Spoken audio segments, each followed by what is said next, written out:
Bueno, esta es la mesa centrada en cómo hacen estos niños para comprar. Niños no, porque la generación Z, los niños ya se llaman diferente, que igual no estáis enterados porque estáis fuera del mundo, se llaman ya generación alfa. Le hemos dado la vuelta ya, porque la duda estaba ahí, candente en el mercado. Hemos llegado a la Z, ¿qué pasará con los de después? Pues esto es como las tormentas, se vuelve a empezar. Esos son los de 12 años a menos, esos aún no compran demasiado, o veremos, preguntamos después. Esto es los Z, ¿vale? No los millennials tampoco. Vamos a empezar primero con pregunta de calentamiento, presentándonos un poco cómo es cada uno de vuestros proyectos y algún rasgo así para calentar que creáis que define un poco a los generación Z, que os extrañe o que os parezca curioso. Bueno, hola a todos, gracias por la invitación. Bueno, nosotros en Mazing lo que hacemos es ayudar a las marcas, sobre todo grandes organizaciones, a llegar a la generación Z.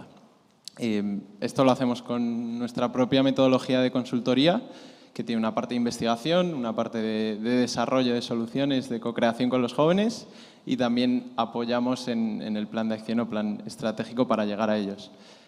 Trabajamos Bueno, hemos tenido la suerte de trabajar con grandes marcas, con McDonald's, Mapfre, Xiaomi, Telepizza, Paradores, y estamos muy metidos, y ese es el punto diferencial nuestro, ¿no? Muy metidos en la cultura de las nuevas generaciones, ¿no?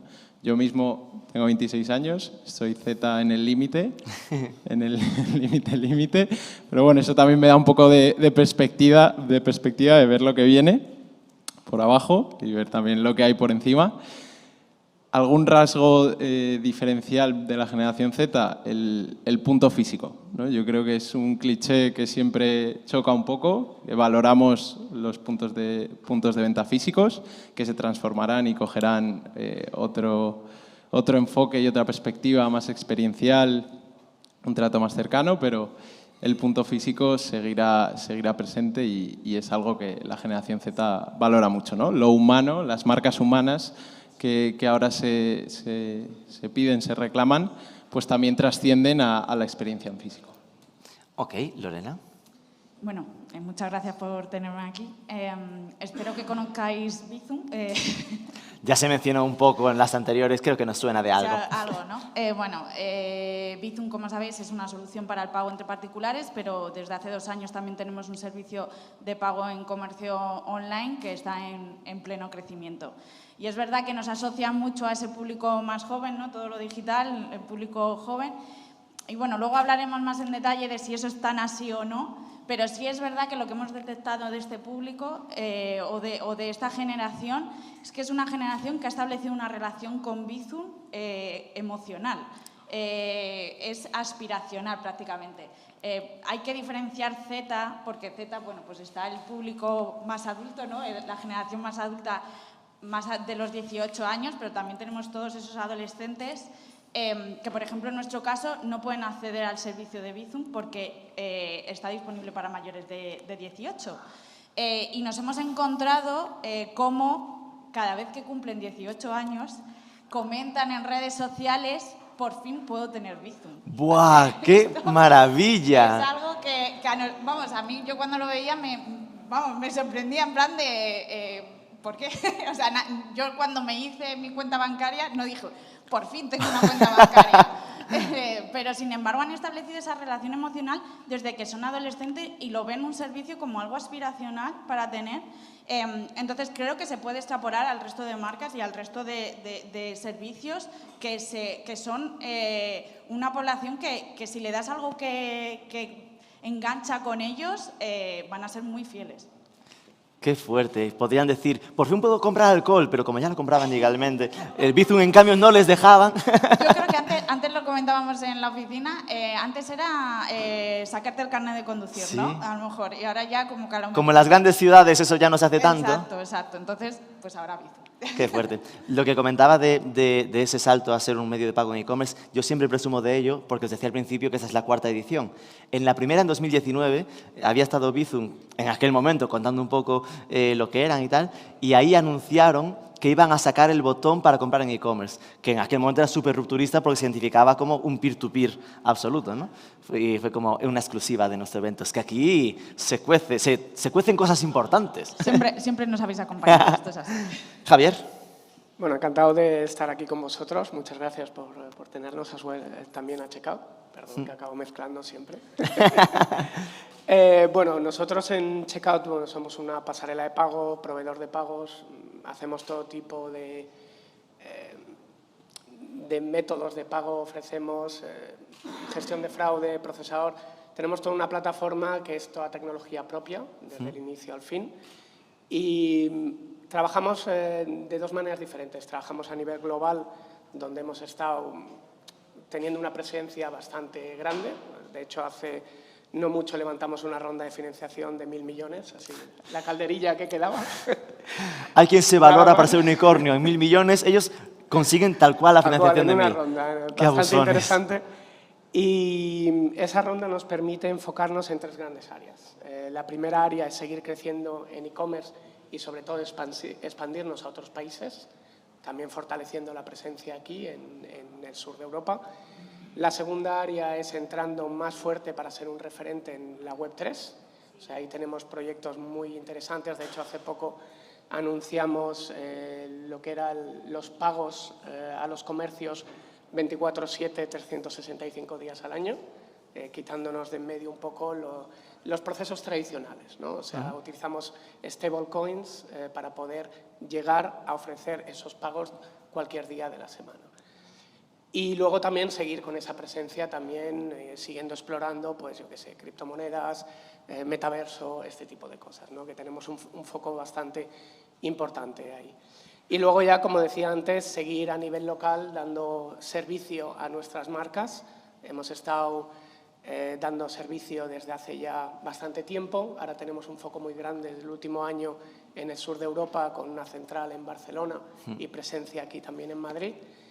Y bueno, tenemos marcas del estilo pues, Freshly Cosmetics, con ese componente más natural, ¿no? Más social también, de cuidar el medio ambiente, que es un rasgo bastante característico de la generación Z. Y aparte de ese rasgo, porque podemos hablar de muchas cosas aquí, de inmediatez, como decías, ¿no? El tema de Bizum, de ese punto de que tienen ese enganche a nivel ya social con un método de pago, ¿no? Pero aparte de todo eso, para mí el rasgo que les distingue mayormente es la curiosidad.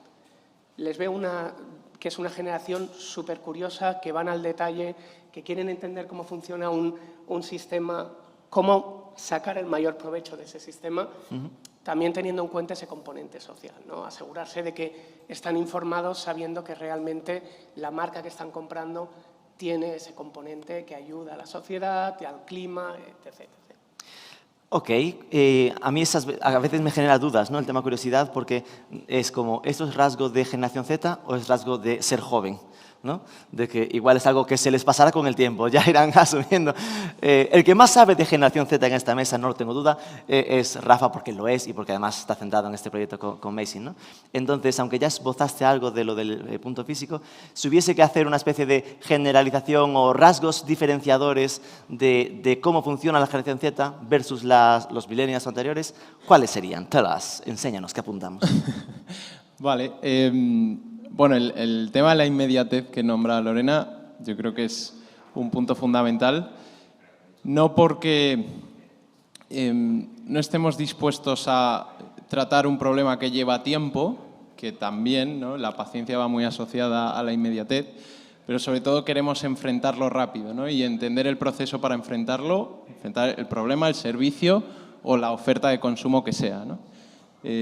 Como decía Javier, sí que creo que a lo mejor la curiosidad que se traduce sobre todo en el consumo hacia una necesidad de entender, de exigir, de comparar, de manejar un montón de webs, tener miles de pestañas abiertas a la vez en un momento de ocio, no solo como que yo entiendo que en el contexto profesional pues también se maneja la web de esa manera, pero los jóvenes también en momentos de ocio, en momentos personales, lo tienen en cuenta. El componente social yo creo que es un punto fundamental de nuestra generación, que no siempre se traduce en una coherencia, es decir, no todo lo que decimos lo hacemos, eso ha pasado siempre, pero ahora más. Nosotros estudiamos a la generación desde la cultura y nombramos la cultura actual como la cultura del más, ¿no? Hay más de todo. Hay más inmediatez, pero también hay procesos más largos, hay más social, pero también más individualismo, hay más hay más de todo hacia todos los lados, ¿no? Todo el mundo tira hacia su lado, hay más comunicación y más mensajes y más datos que nunca, ¿no? También eso hace que sea más difícil cumplir todo eso que se dice, y en ese sentido sí que vemos un poco de incoherencias o un grado más de incoherencia en esta generación. Que luego, hacia las marcas, genera muchísima aspiración esa coherencia, ¿no? Ese discurso hilado, también desde la marca hasta el servicio y pasando incluso por la cultura interna, ¿no? La coherencia y la autenticidad son dos características muy aspiracionales para la generación Z, que no siempre las vive en su día a día de manera individual, ¿no? Eso más como hacia las marcas. Sí que cuando encontramos marcas que lo consiguen, lo son, pues nos enganchamos a ellas, sobre todo porque al final, como decía también Rubén, ¿no? Somos humanos y hay una necesidad básica de querer vivir a gusto, ¿no? y de tranquilidad, por así decirlo. También en una generación, y esto también son datos demográficos, que tiene más problemas mentales que nunca, ¿no? En este sentido, aquí también rompemos un poco con los tabús, ¿no? Que han sido temas siempre menos tratados en la sociedad. Y bueno, el suicidio es la primera causa no natural de muerte en España, ¿no? En jóvenes. Y esto es para mí un dato brutal, porque la realidad, bueno, nosotros nos etiquetamos, nos ponemos una etiqueta. Claro, yo hablo hacia nosotros mismos, nos llamamos dilema nativos, ¿no? Dilema nativos, queriendo decir que nuestra raya en la cabeza es constante, ¿no? Yo creo que nuevas tecnologías como el metaverso, la realidad virtual, todavía les queda tiempo por instalarse en la sociedad, pero en generaciones jóvenes, incluso en mi edad, todavía menos, ¿no? Pero en chavales de 13, 14 años que viven en Roblox, crean sus propios videojuegos, venden prendas digitales con avatares que les permiten diferenciarse, crean personalidades, varias personalidades en diferentes entornos digitales que son como alter egos, ¿no? Que han existido en novelas y en otro tipo de medios toda la vida, pero que ahora se están trasladando a otro contexto que en el mundo digital es muy diferente del mundo físico que pisamos día a día y sobre todo de las referencias de autoridad que lideran este mundo físico, ¿no? Entonces el choque es diario, es constante, ¿no? En pagos es brutal, como pues eso, yo quiero en 3 clics quiero pagar, ¿no? Y de repente me haces un código o hacerme un login, tengo que meter una contraseña que ya tengo 300.000 y entonces, bueno. Entonces, por resumir un poco, la inmediatez yo creo que es un punto fundamental, lo social y lo cultural es algo que está ahí también, esa aspiracionalidad hacia marcas que son auténticas y coherentes, y luego la incoherencia que tenemos en muchos casos, ¿no? Que se traduce en ese nativo dilema que tenemos en la cabeza. Es curioso, menudo bofetón de información interesante, ¿eh? Me he pasado, ¿no? Soy incoherente, pero exijo coherencia. Exijo no, pero como desde mi incoherencia digo, ostras, qué coherencia tiene aquel, ¿no? Y eso se convierte en molaba, me gusta esta parte. Esto que dices del más en todo, podría tener una especie de símil, se habla muchas veces en negocio de lo que se está eliminando la clase media de todo, ¿no? Todo se va o a lo barato o a lo caro. Que aquí también sea un poco ese de los extremos, ¿no? Que o eres más individualista o más social, pero que la clase media como que desaparece también en sus rasgos culturales, ¿no? Sí, es un símil totalmente cierto. Bueno, que se puede asociar porque realmente, claro, utilizando el término más queda un poco como mejor y peor, ¿no? Sí. Es verdad que nosotros, la visión que tenemos a futuro, que tampoco...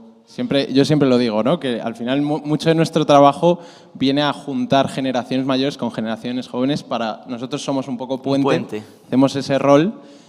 Nosotros venimos con el discurso rompedor de mira todo lo que se viene, porque es lo que tenemos en la cabeza, pero entendemos que a futuro pues evolucionará y todo se equilibrará un poco más, ¿no? Sí que creemos en el desarrollo hacia comunidades por intereses, ¿no? Que ese más, ¿no? Igual es más de lo mío, no menos de otra cosa, y que poco a poco pues, la sociedad y las barreras geográficas se están rompiendo. Yo en una entrevista el otro día nombraba que quién tiene más poder a día de hoy en España, ¿no? Elon Musk o Jeff Bezos, la Unión Europea, yo no lo sé, no tengo ni idea, ¿no? Pero me lo cuestiono porque... Pero ahí lo dejas. porque está claro que el cambio lleva un desarrollo hacia... A Pedro Sánchez ni lo ha mencionado. Otra agrupación. Otra agrupación social, ¿no? Como tú decías. Sí, sí. Por acercarlo un poco al tema de los pagos, en vuestro caso, ¿no? Como solución de pagos, ¿notáis que esa evolución que vaya variando, que haya algún rasgo que según las edades se vayan usando como medios de pagos diferentes? Sí, a ver, lo notamos en varias vertientes. Primero, como bien dices, en la edad. Ese punto que hablábamos de la inmediatez hace que ciertas generaciones utilicen métodos de pago pues, alrededor de Bizum, como decíamos, ¿no? Ya tengo mi Bizum, ya puedo aprovecharlo y ahora encima en el e-commerce, ¿no? O sea, qué mejor que eso. Se ha mencionado antes el tema de multibanco. Sí, hay un clara gana, o sea, aunque sea un método culturalmente más engorroso, de alguna manera, el paso de multibanco a MBWay está teniendo un crecimiento increíble, o sea, se está comiendo el terreno. Tranquilos, en Portugal hay oportunidad, las generaciones nuevas van dejando multibanco. Realmente se ve un cambio bastante claro. Pero, ¿Y cuál es la alternativa, perdón? De pagos ahí en Portugal. Al eWay, sí. Bueno, multibanco y MBWay. Vale, multibanco, es el multibanco... Es nuestro La copia homólogo. La copia de Bizum en Portugal. No, es el homólogo de... Sí, es como el homólogo de Bizum. Lo que pasa es que es el desarrollo, pues igual una unión de los bancos, si lo tienes disponible. No sé cómo es el servicio en pago, o sea, en comercio electrónico, pero bueno. No sé si funciona tan bien como Bizum. No sé si es tan cómodo. Nos copian. Pero curiosamente, yo creo que han tenido algo más sencillo en el mercado portugués. Quizá Gonzalo nos puede decir más luego. Pero el tema de que como culturalmente ya el pagar era un engorro, de alguna manera, me cojo la referencia, me voy al cajero, lo meto, pago. Al final el tema de MBWay ha tenido una adopción en el e-commerce muy rápido. Ahí. Aquí ha venido desde otra vertiente, ¿no? Yo creo que ha sido como empiezo con el peer-to-peer, esa facilidad de, oye, te hago un Bizum, que a mí me parece el mejor nombre que podía haber tenido. Y luego ya sí que es ahora ese viaje al e-commerce. Luego, si no, seguro nos comentas. No, totalmente es así. Luego lo comentaremos, pero sí, es totalmente el punto de partida es desde el otro punto de a nosotros ahora lo que tenemos que hacer es cambiar la mentalidad de todos los consumidores o todos los Bizumers y decir, oye, que no somos el pago entre particulares. Y MBWay, pues, parte de otro sitio. Exacto. Y bueno, y más allá de todo esto que decimos de método de pago, yo también creo que a nivel países cambia muchísimo, lo que comentamos, la cultura, ese componente social. O sea, la generación Z tiene este activo de decir, oye, yo quiero demandar ese componente social o ser más responsable con el medio ambiente, este tipo de cosas, pero al final cada país tiene su cultura y eso se afecta directamente. Entonces vemos que por países hay diferentes tipos de adopción por métodos de pago y luego también, más allá de todo esto, vemos un crecimiento muy fuerte de las marcas que están realmente dando esa visión, ¿no? Esa visión más social ahí. Vale. Hemos visto en ciertas marcas que han empezado con ciertos métodos de pago, pero la recomendación que solemos dar no es un análisis de, oye, me defino mi estrategia de pago, la pongo en marcha, aquí la tienes, despliego y me olvido. Tienes que estar constantemente mirando cómo evoluciona el mercado. Lo que es un método de pago hoy muy demandado, mañana puede ser por X, por falta de reputación, deja de usarse. Vale, es decir, me quedo leyendo entre líneas en que generacionalmente seguramente lo más diferencial sería Bizum y lo demás hay que tenerlos todos porque ahí no hay rasgos exactos y es más por países, ¿no? Señorita Bizum, Lorena, nos comentabas, ¿no? Es decir, que en vuestro caso se empezaba con peer-to-peer. Está claro que es lo que más se identifica en España como gente joven. ¿Eso fue buscado? Es decir, ¿fue una estrategia que se esperaba que creciese desde los jóvenes y se ampliase? ¿O coincidió así y bueno, pues maravilla? Intentamos sacárnoslo de encima porque queremos llegar a los de 50 y nos cuesta por esto. Pues un poco de todo. A ver, en realidad, bueno, yo no estaba cuando se lanzó Bizum, pero bueno, He hecho los deberes y... No hace falta decirlo. Me lo he estudiado. No, la realidad es que cuando se lanzó Bizum en 2016, el primer público al que se llegó no era tan joven, eran de 35-44 años. ¿Por qué? Porque, bueno, como sabéis, Bizum está disponible dentro de las aplicaciones bancarias. Entonces claro. era el público que de forma natural ya hacía más uso de los canales digitales bancarios, mientras que a lo mejor en una población más joven estaba pues a otra cosa, estaba experimentando con neobancos o estaba en otras áreas. Ese público hizo que se extendiera hacia abajo. Y es verdad que los estudios que tenemos es que en torno al 80% del público entre 18 y 24 tiene Bizum y de 25 a 34 también es un tramo muy alto. Y al contrario, ellos nos han servido de influencers. Ellos son los que lo recomiendan y se lo han hecho a sus padres y a sus abuelos. Claro. Entonces, para nosotros es una generación muy importante porque esa fidelidad que tienen a la marca además hace que la usen otras generaciones que a lo mejor no se atreven de primeras a probar algo nuevo. Yo creo que un rasgo que vemos de esta generación es que, bueno, evidentemente son nativos digitales, tienen menos miedo a la experimentación en cuanto a nuevas formas de pago, en cuanto, bueno, voy a darle aquí o allá y voy a probar esto y a encontrar mi sistema más cómodo, ¿no? En relación a lo que comentábamos antes, haciendo estudios internos, veíamos que, por ejemplo, realmente lo que hay detrás de Apple Pay o de Google Pay es una tarjeta, pero sin embargo los jóvenes no asocian la tarjeta. Tú le preguntas, ¿pagas con qué métodos de pagas? Y un adulto te va a decir, o una persona más mayor te va a decir con tarjeta. Y sin embargo, una persona joven te va a decir, no, yo pago con Google Pay y con Apple Pay, porque no tienen esa asociación hacia métodos más tradicionales y lo tienen asociado a la tecnología y tienen menos miedo a probar esa nueva tecnología. Y también lo que comentabas tú, eso también tiene un riesgo, que es que todo el rato estamos cambiando, todo el rato llegan novedades y ellos quieren pues esa inmediatez, que funcione bien, ¿no? Y cosas chulas. Entonces, pues si van a encontrar un nuevo sistema que les funcione, se van a ir. Así que hay que estar muy pendientes. Tal cual, yo estaba pensando, así empezó Facebook. No lo hemos En plan, los jóvenes se lo explicaron a sus padres y tanto entraron los padres que los jóvenes dijeron, uy, me voy a otro. Totalmente. Que hay un riesgo ahí de mantenerlos motivados. Totalmente. ¿No os planteasteis nunca, y es que soy muy de meterme en charcos, tener una aplicación propia Bizum? No os dejaron vuestros propietarios, dijeron, no, mejor en cada banco, ¿no? A ver, yo creo que... No lo grabemos esto. Que no me vean los jefes. No, ya lo hemos comentado muchas veces, es un tema bastante recurrente con Bizum. Evidentemente nos lo hemos planteado, es más, estamos en estudios de realizar una aplicación.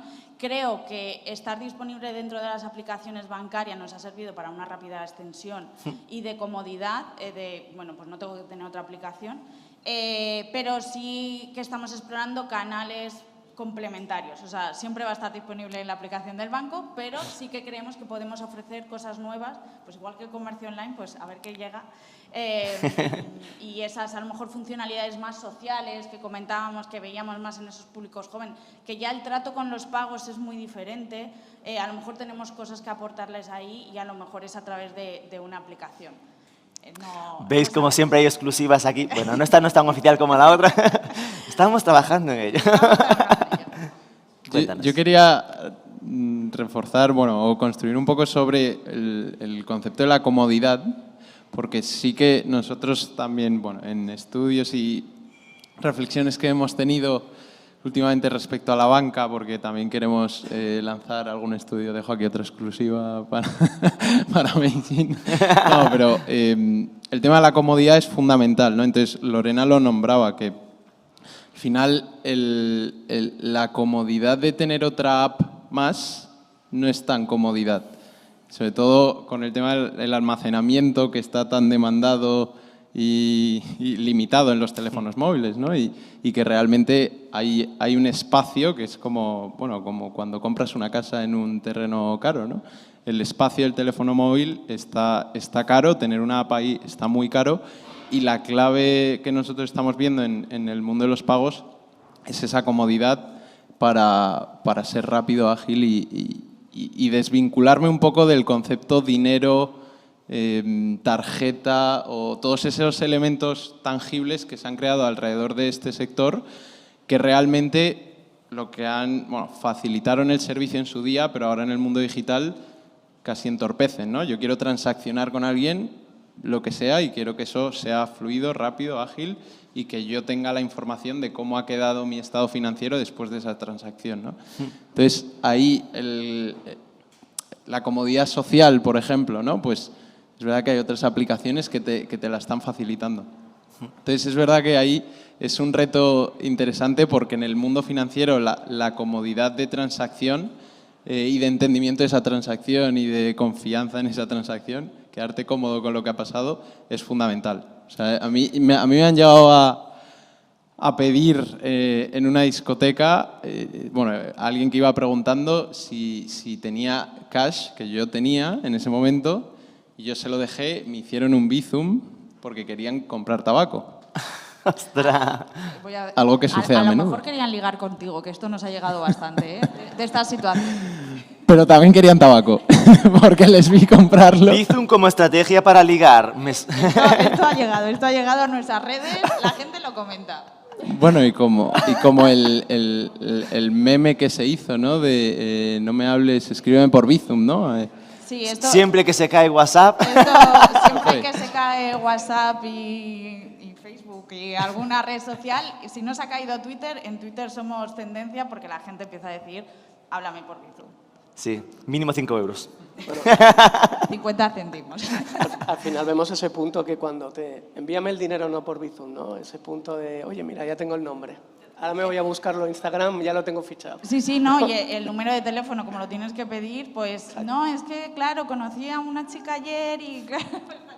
Sí, nos ha llegado. Y aquí ya meto la cuña, pero uno de los mensajes que más ilusión nos hizo fue una persona que nos escribió y nos dijo que había conocido a la muerte de su vida por Bizum.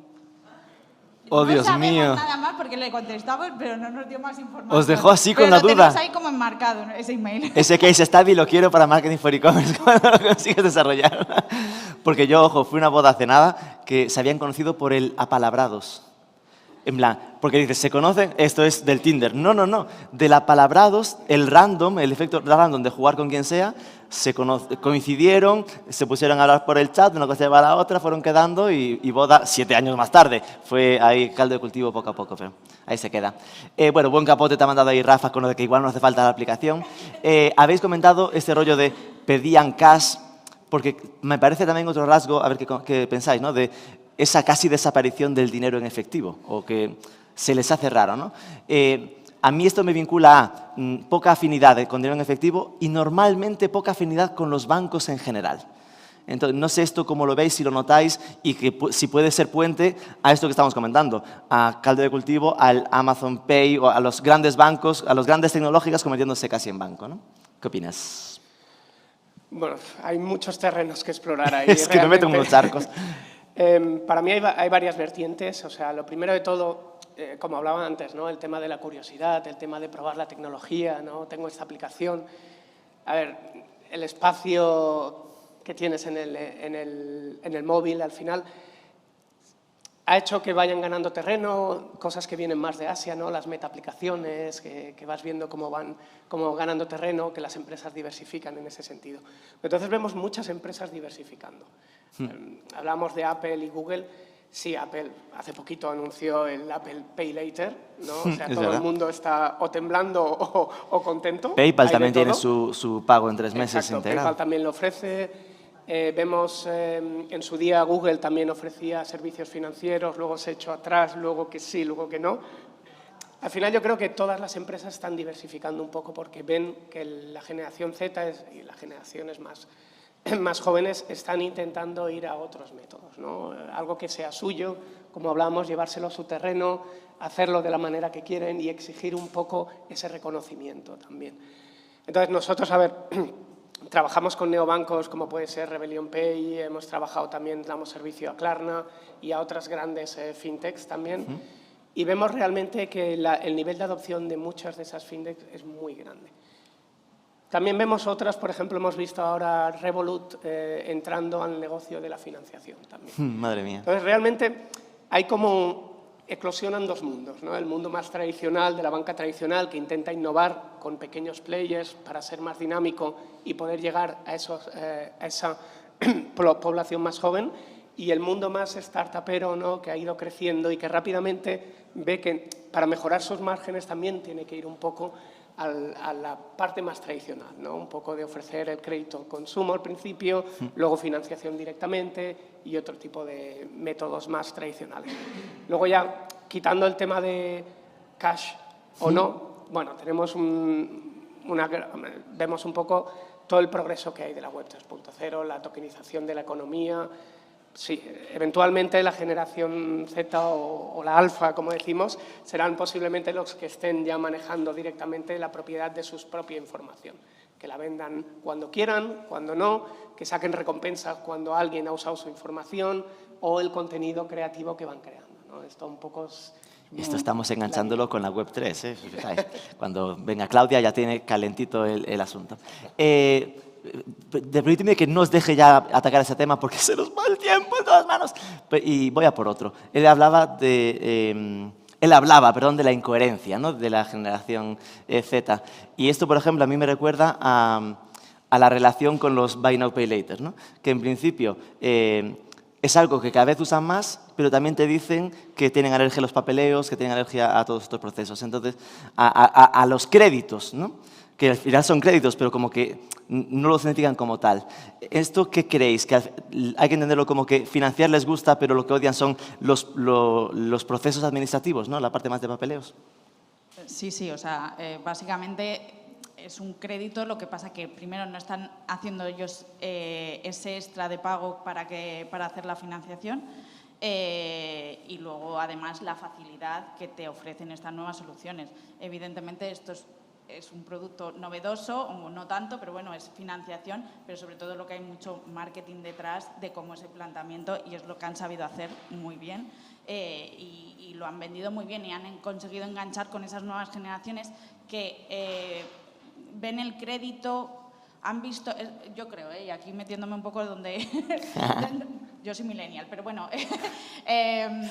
yo creo que es una generación que ha visto dos grandes crisis, entonces tienen como esa asociación del crédito a esa banca mala, a esa negatividad y estas nuevas empresas y estos nuevos productos han sabido enganchar y reconducir un producto que ya existía vendiéndolo mejor y acercándolo a estas nuevas generaciones. Entonces, no creo que sea tanto inconsistencia de la generación como que estas empresas han sabido ver lo que pedía esta generación y cómo alejarse de lo que ya estaba y de lo que estaban rechazando, ¿no? ¿Cómo ves tú esa relación con los Buy Now, Pay Later?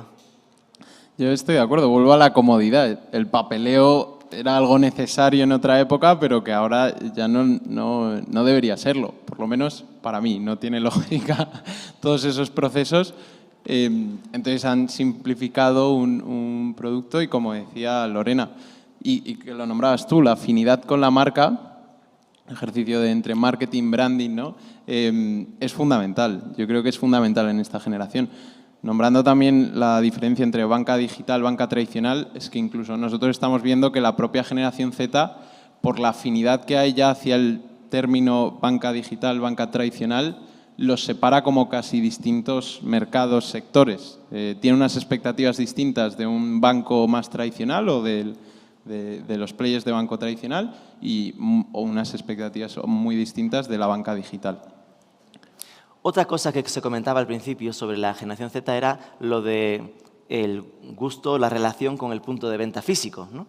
Y esto vuelve a ser una sorpresa, porque tendríamos a pensar que cada vez se digitaliza más el consumo, pero en general lo que sale es que como que hay un revival, ¿no? Una especie de retrotraimiento hacia volver.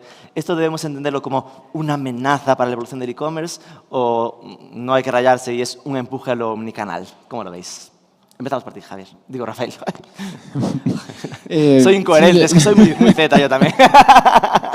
Sí, yo creo que es una evolución. Creo que es una evolución y yo creo que ahora justo estamos un poco en una era de evolución de todo. No inventar la rueda. Bueno, aparece de repente la Web 3, ¿no? Que es como el gran invento, pero El resto es evolucionar y redefinir un poco bajo las nuevas tecnologías y métodos. Y en el punto físico, por ejemplo, volviendo al tema de banca tradicional versus banca digital, en la banca digital se ve más como un plus, que bueno que lo tengas como un adicional. La banca tradicional se asume que lo vas a tener y se demanda esa resolución humana con la disponibilidad de un punto físico.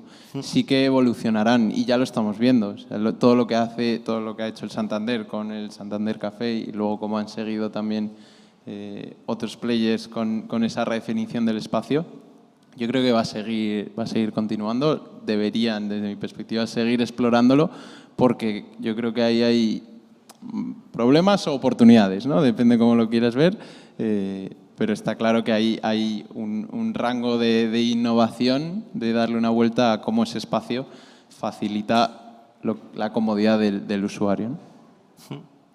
Sí, o sea, yo creo que es lo que comenta él. Yo creo que también hay un factor de lo social, ¿no? Que comentabas. Pues, por ejemplo, el otro día veíamos la pop-up store de Shein. Evidentemente, esa gente seguirá comprando online, pero claro, te dan una experiencia única durante un tiempo limitado, de verlo, te vas con tus amigos y lo disfrutas, pues es algo que atrae. Lo que pasa que yo creo que va a haber como más experiencias diferentes a lo que puede ser el retail actual.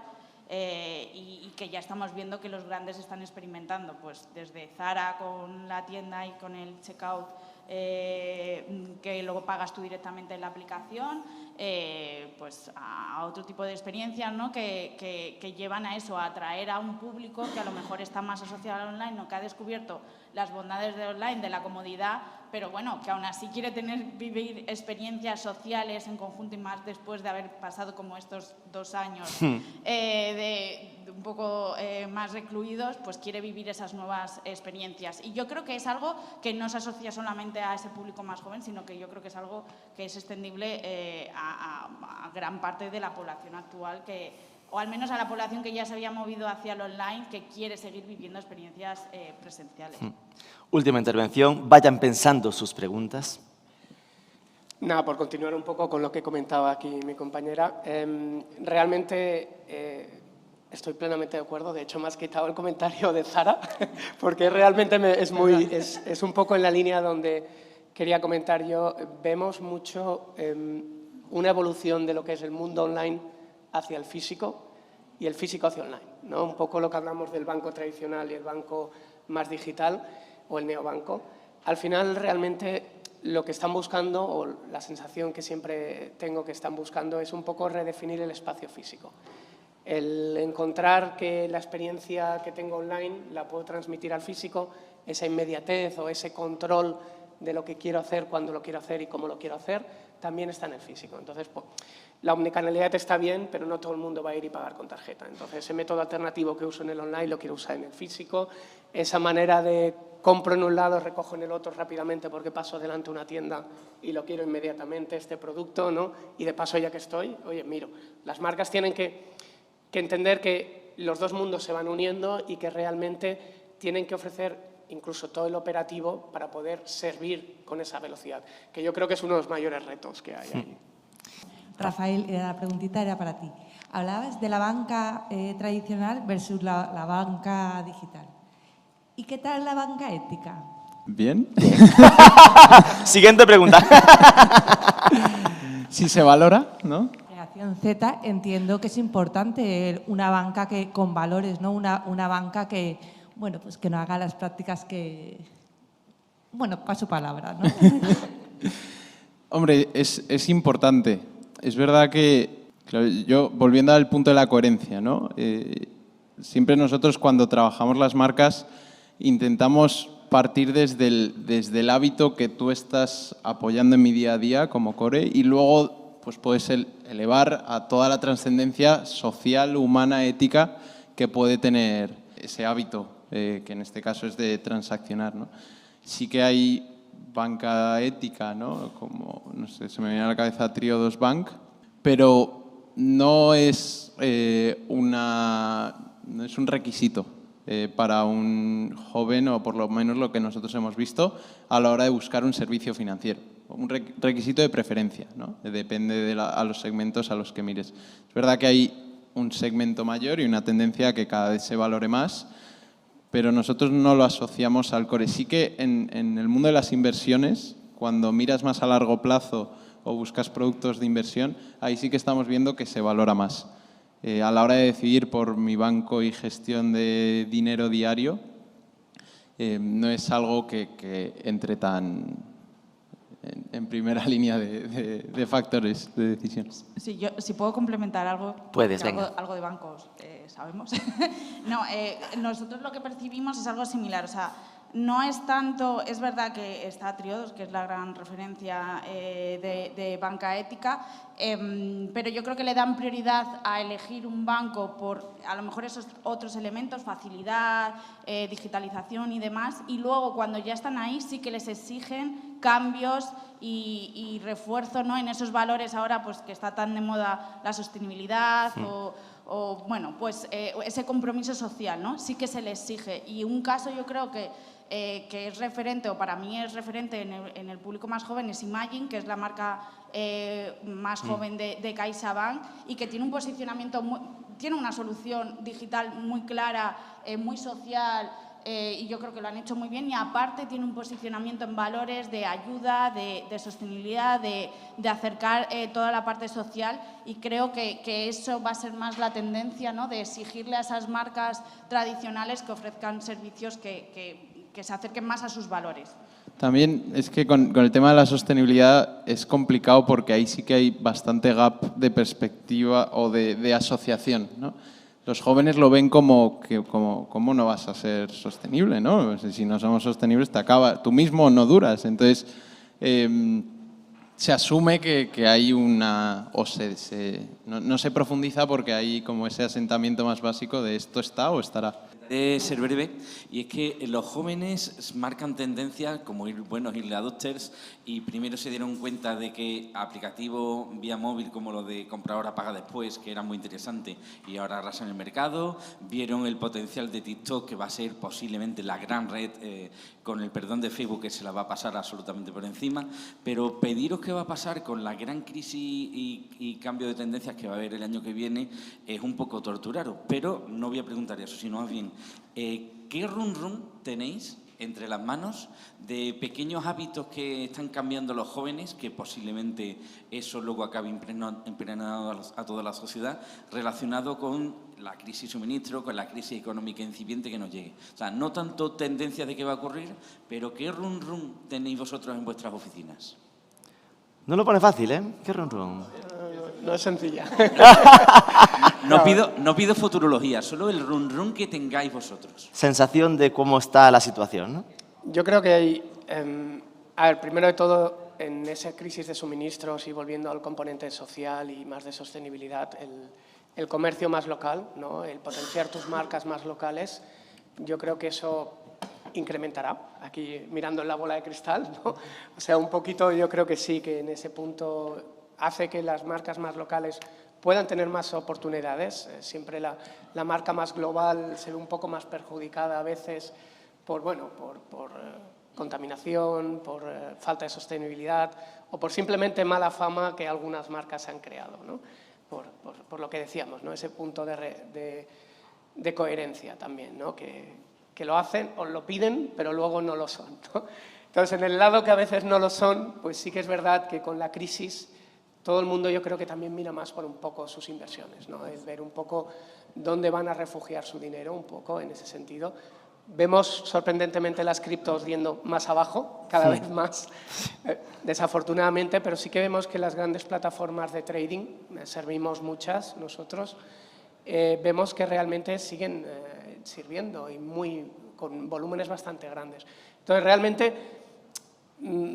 es difícil de predecir, pero veo las dos vertientes ahí. Yo creo que grandes plataformas de trading seguirán ahí, más consolidación en varias de esas criptomonedas o varios tokens de inversión o de propiedad, y luego ya pues lo que hablaba antes, un poco ese punto de la responsabilidad de la marca, un poco.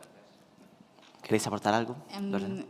Yo desde el punto de vista más financiero o más de fintech, ahora mismo es un momento como de eclosión, ¿no? Hay muchas, es donde todo el mundo está metiendo dinero, por así decirlo, están las tecnológicas, están apareciendo nuevas fintech, los unicornios, y ya vemos que empieza a haber, bueno, pues que a lo mejor no hay hueco para todos o que se va canalizando, ¿no? Pues anunciaban recientemente, lamentablemente, que Klarna iba a reducir su personal, ha pasado con más de una fintech, y yo creo que en un futuro próximo va a haber una reconducción de toda esa masa inversora que había en torno a las fintech.